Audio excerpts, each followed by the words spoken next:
देखो बाबू, ये हमारा डीप फ्रीजर है, ठीक है। आज हम जानेंगे कि डीप फ्रीजर के अंदर प्रेशर को कैसे चढ़ाया जाता है। तो प्रेशर चढ़ाने के लिए सबसे पहले हमें एक कंपाउंड गेज की जरूरत पड़ेगी, जो हम कंपाउंड गेज को ले लेते हैं।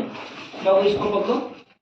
और एक हमें अदर कंप्रेसर की जरूरत पड़ेगी, तो अदर कंप्रेसर ला बाबू।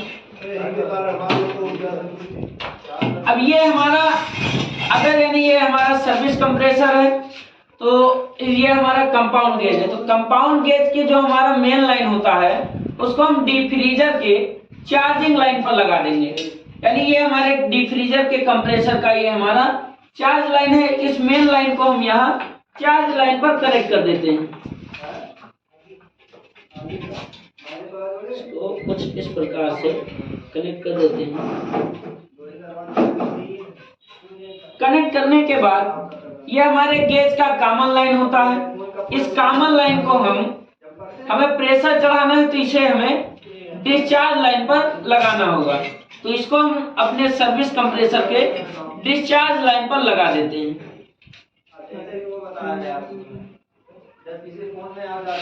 इसको कनेक्ट करने के बाद हमें मेन सिस्टम को ऑफ ही रखना है और इस वाल्व को हमें ऑन कर देना है। इस वाल्व को हम ऑन कर देते हैं।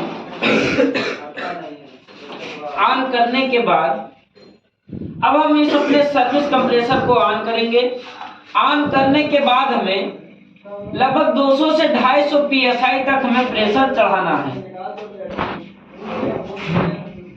अभी देखो ये हमारा प्रेशर चढ़ने लगा है। तो अब ये हमारा प्रेशर चढ़ जा चुका है। तो प्रेशर चढ़ गया तो हम इस वाल्व को हम कर देंगे टाइट। इसको हम टाइट कर देते हैं। टाइट करने के बाद अब इसको टाइट करके अभी सर्विस कंप्रेसर को हम बंद कर देते हैं। बंद कर दो बाबू। अब बंद करने के बाद इसको हम 2-3 मिनट तक ऐसे ही छोड़ देंगे।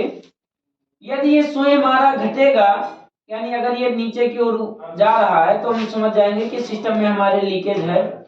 और यदि नहीं जा रहा है तो सिस्टम में लीकेज नहीं है। तो थोड़ी देर